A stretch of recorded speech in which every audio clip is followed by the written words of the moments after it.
अस्सलाम वालेकुम, मैं हूं तब्जील रहमान और आप देख रहे हैं AK mentors. Bootstrap beginner to advance level course का आज क्लास नंबर 7 है।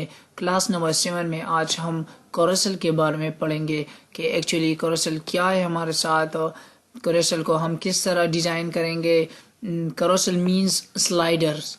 बूटस्ट्रैप में इसके लिए बिल्ट इन क्लासेस है, आप जस्ट वो यूज़ करें और एक ब्यूटीफुल कोरेसल अपने वेबसाइट में इजीली बना सकते हैं। फर्स्ट ऑफ ऑल मैं आपको लाइव दिखाता हूँ कि कोरेसल किस तरह काम करता है। ठीक है, ये देखिए इस्लामिया का ऑफिशियल वेबसाइट है।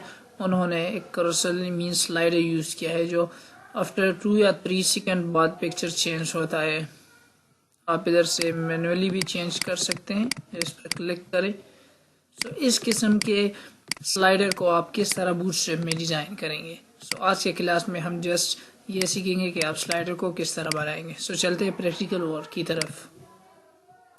जस्ट मैंने यहाँ पर एक सिंपल index.html का फाइल बनाया है और उसको लिंक्स दिए हैं अपने बूटस्ट्रैप के फाइल के साथ, उनको लिंक किया है कि सर हमारा क्लास नंबर 7 है, ये क्लास नंबर 7 है। क्लास नंबर 7 में मैंने जस्ट एक इंडेक्स का पेज बनाया है जो कि ये ओपन हुआ है। ठीक है, इंडेक्स के ओपन में मैंने जस्ट बूटस्ट्रैप के फोल्डर के साथ इसको लिंक किया है। जैसे ये img फोल्डर है, इसमें कुछ इमेजेस है, वो मैंने स्लाइडर के लिए है, उसको हम आगे यूज़ करेंगे। ठीक है, चलते हैं स्लाइडर बनाते हैं। जस्ट मैंने बॉडी के अंदर डिव लिया, डिव को मैंने क्लास दिया कंटेनर। आप डायरेक्टली भी स्लाइडर बना सकते हैं, लेकिन मैं कंटेनर के अंदर स्पेसिफिक कॉलम्स के अंदर मैं स्लाइडर बनाना चाहता हूँ। कंटेनर के अंदर मैंने ले लिया रो, क्लास रो। रो के अंदर मैंने क्लास कॉलम ले लिया। कितने कॉलम? मैंने 12 कॉलम लिए। 12 कॉलम के अंदर मैं चाहता हूँ कि मेरा कोरेसल आए। ठीक है, कोरेसल के लिए मैंने एक डिव लिया, उसको आप क्लास देंगे कोरेसल। स्पेलिंग का मिस्टेक बिल्कुल नहीं चलेगा क्योंकि ये क्लासेस ऑलरेडी bootstrap.main.css में डिफाइन हुए हैं। ठीक है, एक क्लास आप देंगे कोरेसल को फर्स्ट डिव को, दूसरा क्लास आप देंगे स्लाइड। ठीक है, इन क्लास से इधर बाहर आप देंगे उसको एक एट्रीब्यूट देंगे डेटा राइट आप देंगे इज इक्वल टू कोरेसल। ठीक है, और इधर एक आईडी भी देंगे, आईडी अपनी मर्जी का नाम दे दे। मैंने दे दिया माई कोरेसल। ठीक है, इसके अंदर आप एक और डिव लेंगे। ठीक है, मैंने दूसरा डिव ले लिया और उसको नाम देंगे कोरेसल डैश इनर। कोरेसल डैश इनर के अंदर हम हर एक इमेज के लिए फिर अलग डिव लेंगे कोरेसल आइटम्स, और उसके अंदर हम इमेज पेस्ट करेंगे। ठीक है, इस कोरेसल इनर के अंदर मैं हर एक इमेज के लिए एक अलग डिव लूंगा। फॉर एग्जांपल इसको मैं क्लास दूंगा कोरेसल डैश आइटम। ठीक है, और इसमें मैं इमेज कॉल करूंगा। इमेज फॉर एग्जांपल मेरा img फोल्डर के अंदर 1.jpg है। ठीक है, ये img फोल्डर के अंदर 1.jpg ये पिक्चर मैंने कॉल कर दी। और इसको आप रिस्पॉन्सिव भी बनाएंगे तो क्लास देंगे इसको img डैश फ्लूइड, इसे रिस्पॉन्सिव होगा। मैं इसको ब्लॉक की शक्ल में शो करना चाहता हूँ तो डी ब्लॉक भी साथ में लिखे। सिमिलरली ये मैंने एक इमेज लिया, मैं दूसरा इमेज लेता हूँ, मैं इस डिव को कॉपी करता हूँ और कोरेसल इनर के अंदर मैंने एक इमेज ले लिया, ये दूसरा इमेज है। सिमिलरली मैं तीसरा इमेज लेता हूँ, चौथा, 4 इमेजेस जस्ट कॉपी। आप कौन से इमेज को आप फर्स्ट अपने वेबसाइट पर डिस्प्ले करना चाहते हैं उसको क्लास एक्टिव दे दे, इसको चाहते हैं या इसको चाहते हैं।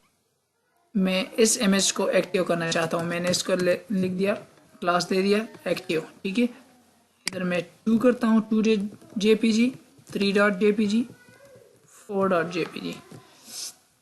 ठीक है, मैं रिफ्रेश करता हूँ कि हमने कोड तो किया, अब काम कर रहा है या नहीं। ब्राउज़र में मैंने ओपन कर दिया, कोरेसल हमारा आ गया है। ये देखें चेंज हो रहा है। अब इस पर कुछ और इफ़ेक्ट्स भी हम लगाएंगे, इसका टाइम भी आप बढ़ा सकते हैं, इधर नेक्स्ट प्रीवियस के आइकन भी शो कर सकते हैं। चलो मैं इसका टाइम बढ़ाता हूँ।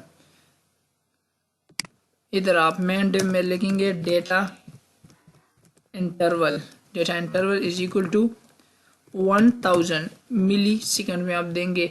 1000 का मतलब है कि 1 सेकंड, 2000 का मतलब है 2 सेकंड। मैंने 1000 दे दिया, जस्ट पेज को रिफ्रेश कर दिया, मींस 1 सेकंड के बाद स्लाइडर चेंज हो।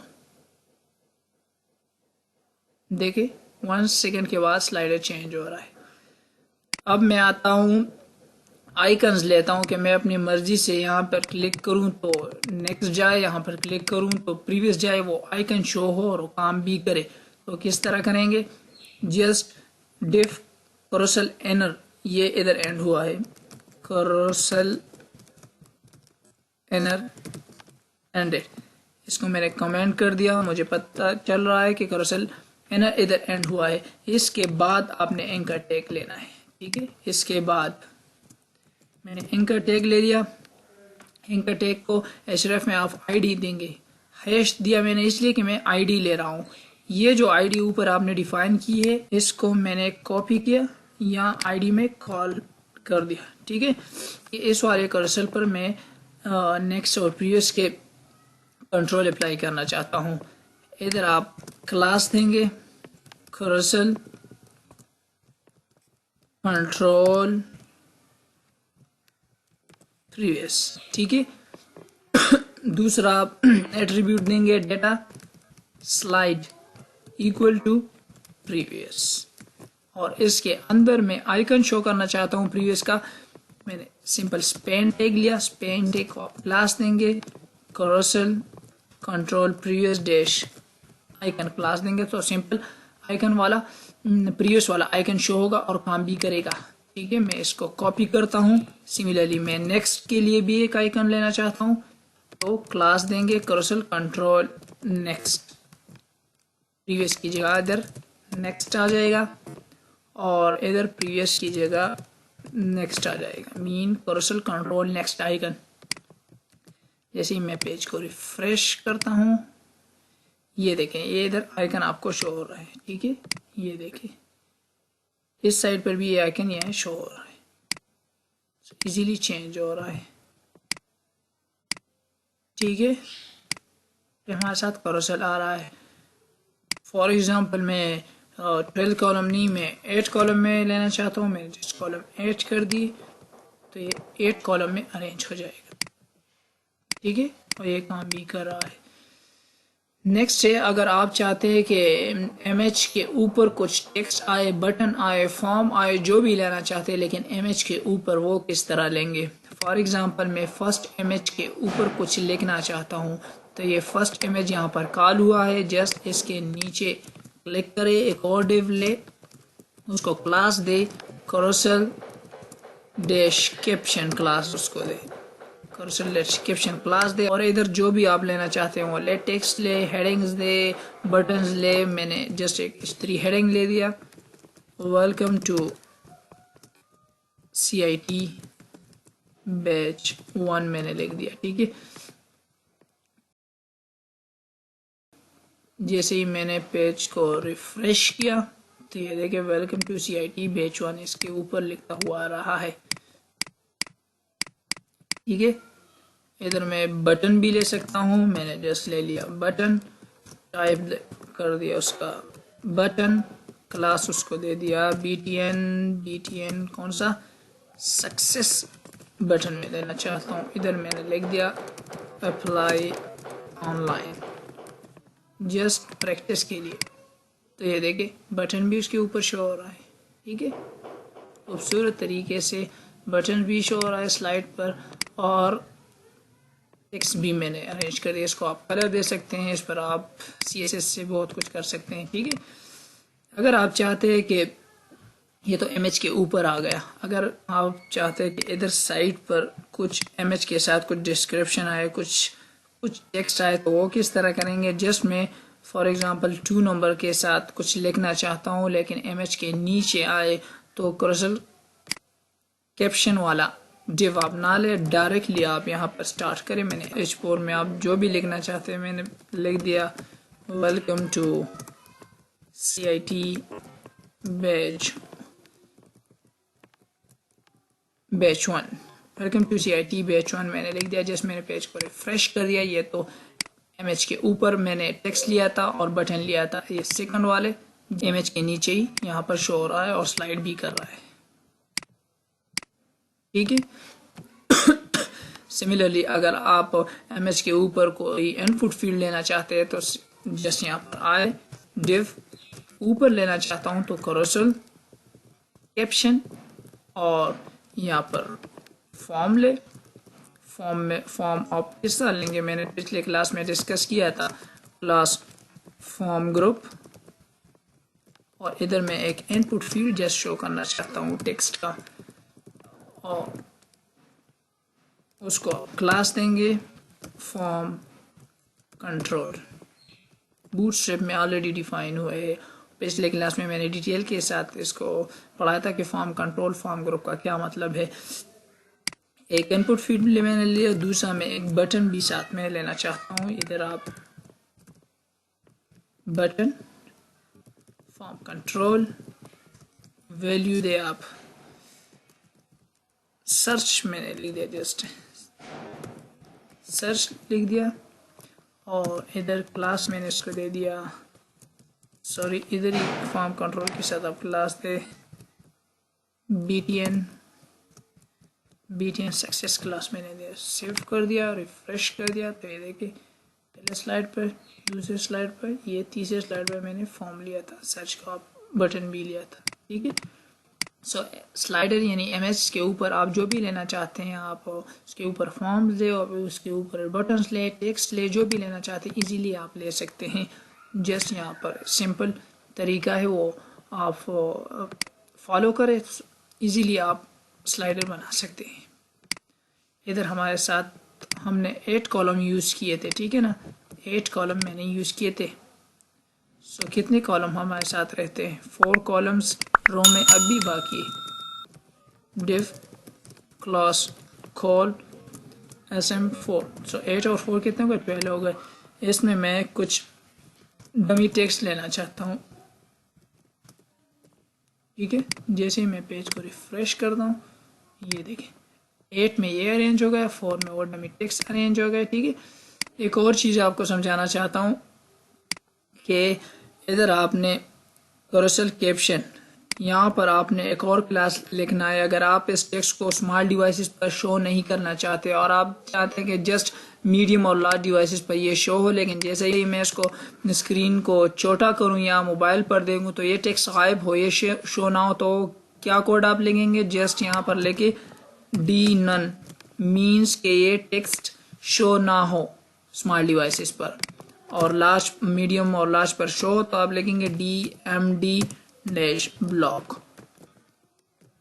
ये पहले वाले के लिए मैंने लिख दिया। मैंने इसका टाइम भी बढ़ा दिया, 2 सेकंड बाद चेंज हो। जैसे ही मैं पेज को रिफ्रेश करता हूँ इधर तो नज़र आ रहा है, लेकिन स्मार्ट डिवाइस पर नज़र नहीं आ रही है। देखिए रिफ्रेश करता हूँ, नज़र आ रहा है वेलकम टू CIT, लेकिन जैसे ही मैं इसको छोटा करूँ गायब हो जाता है। ठीक है, और ये फुली रिस्पॉन्सिव भी है, खुद को अरेंज करता जाएगा। स्मार्ट डिवाइसेस पर मैंने रिफ्रेश किया, कुछ नज़र नहीं आ रहा, उधर पर टेक्स्ट नज़र नहीं आ रहा, लेकिन लार्ज डिवाइसेस पर जैसे ही मैं लाऊंगा वो नज़र आएगा। रिफ्रेश कर दिया, वो टेक्स्ट और बटन नज़र आ रहा है। सो थोड़ी ओवरव्यू करते कोडिंग की। जस्ट मैंने यहाँ पर डिव लिया, करोसल मीन मुझे करोसल चाहिए, स्लाइडर चाहिए, स्लाइड मैंने दे दिया ट्रांजिशन इफेक्ट्स के लिए, एनिमेशन के लिए। बूटस्ट्रैप में ऑलरेडी डिफाइन हो डेटा राइट करोसल का मतलब ये है कि जब हमारा पेज लोड हो तो उसमें एनिमेशन आए, मीन्स करोसल स्लाइड में एनिमेशन आए। ID हम इसलिए यूज़ करते हैं कि हम हाइपरलिंक में इधर पर उसको कॉल करते हैं नेक्स्ट और प्रीवियस कंट्रोलिंग के लिए। ठीक है। डेटा इंटरवल मीन्स कितने सेकंड्स आप स्लाइडर को देना चाहते हैं, 1 सेकंड में चेंज हो या 2 सेकंड में। ये स्लाइड्स हमने कौन से क्लास के अंदर फिर डिफाइन करने हैं? क्लास करोसल एनर के अंदर, मीन्स करोसल एनर का एक और डिव लेंगे, उसके अंदर आप अपना सारा काम करेंगे।